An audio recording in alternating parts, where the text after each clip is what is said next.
Assalamualaikum warahmatullahi wabarakatuh. Nama saya Nazwa Aziza dengan NIM 2507015020118 akan mempresentasikan mata kuliah biopsikologi dengan judul Sistem dan Cara Kerja Hormon Seks dan Perilaku Sosial. Yang pertama, saya akan membahas mengenai hormon dan perkembangan seksual tubuh atau disebut dengan Hormone and Sexual Development of the Body. Yang pertama, hormon utama. Ada beberapa yang akan saya sebutkan. Yang pertama ada androgen atau disebut dengan testosteron yang dominan terdapat pada laki-laki, berperan dalam perkembangan ciri seksual primer seperti testis, penis, dan sekunder, suara berat, otot, rambut, wajah. Yang kedua ada estrogen atau hormonnya itu ada estradiol, dominan pada perempuan, memengaruhi perkembangan ovarium, uterus, payudara, dan siklus menstruasi. Kemudian ada progesteron, mempersiapkan rahim untuk kehamilan dan menjaga siklus reproduksi.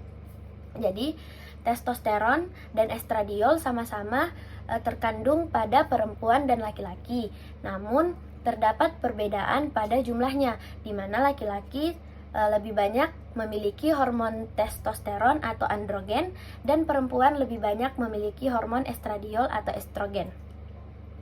Hormon-hormon tersebut yang memberi sifat perempuan dan laki-laki, di mana jika perempuan memiliki kelebihan pada hormon testosteron, maka akan memiliki cenderung ciri-ciri fisik yang mirip laki-laki, begitupun sebaliknya. Kemudian yang kedua, saya akan membahas mengenai peran hormon pada masa perkembangan. Yang pertama ada prenatal atau sebutan sebelum lahir. Hormon menentukan jenis kelamin biologis, diferensiasi gonad, dan organ reproduksi. Kemudian ada pubertas. Peningkatan hormon seks menyebabkan munculnya ciri seksual sekunder dan dorongan seksual. Kemudian yang kedua, saya akan membahas tentang perkembangan seksual otak dan perilaku atau disebut sexual development of brain and behavior. Yang pertama, diferensiasi otak. Otak laki-laki dan perempuan berkembang berbeda karena pengaruh hormon seks saat fase prenatal dan pubertas. Testosteron memengaruhi struktur otak seperti hipotalamus, amigdala, dan korteks prefrontal yang terkait dengan perilaku agresif, kompetitif, dan dorongan seksual. Sedangkan estrogen pada perempuan berperan dalam perilaku empatik, sosial, dan keibuan melalui efeknya pada sistem limbik.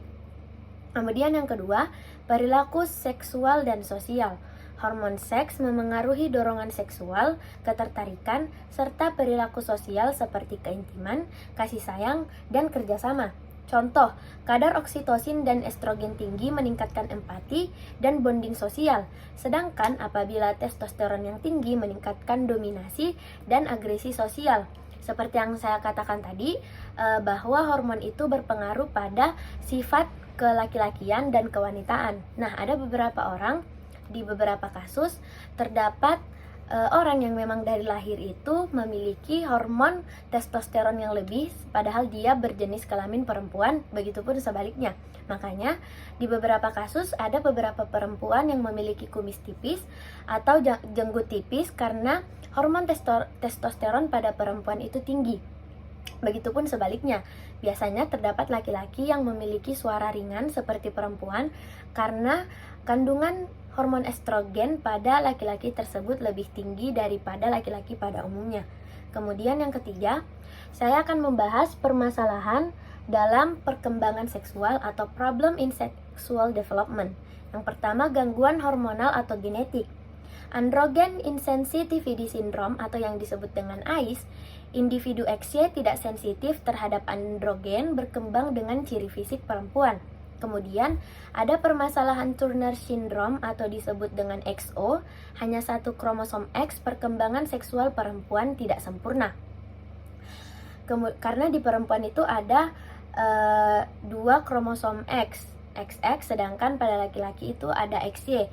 Jadi pada perempuan lebih sedikit terkena buta warna karena apabila kromosom X-nya satu tidak berfungsi, maka masih ada kromosom X yang lain.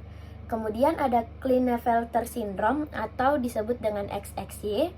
Laki-laki dengan kromosom ekstra X memiliki dua kromosom X yang harusnya satu X satu Y, tapi laki-laki ini memiliki dua kromosom X, akan memiliki ciri-ciri testis kecil, infertilitas, dan ciri perempuan ringan. Kemudian yang kedua ada ketidakseimbangan hormon, dapat memengaruhi perilaku seksual dan emosi, misalnya depresi pasca melahirkan karena penurunan estrogen. Kemudian yang C ada aspek psikososial. Tekanan sosial dan identitas gender juga memengaruhi bagaimana hormon mengekspresikan perilaku seksual dan sosial seseorang. Itu tadi yang dapat saya presentasikan hasil dari penyusunan materi saya mengenai sistem dan cara kerja hormon seks dan perilaku sosial. Terima kasih atas waktu Ibu dosen karena telah menonton video saya. Saya Nazwa Aziza dengan NIM 25070150218 undur diri. Mohon maaf apabila ada ketidaksempurnaan karena kesempurnaan hanya milik Allah semata.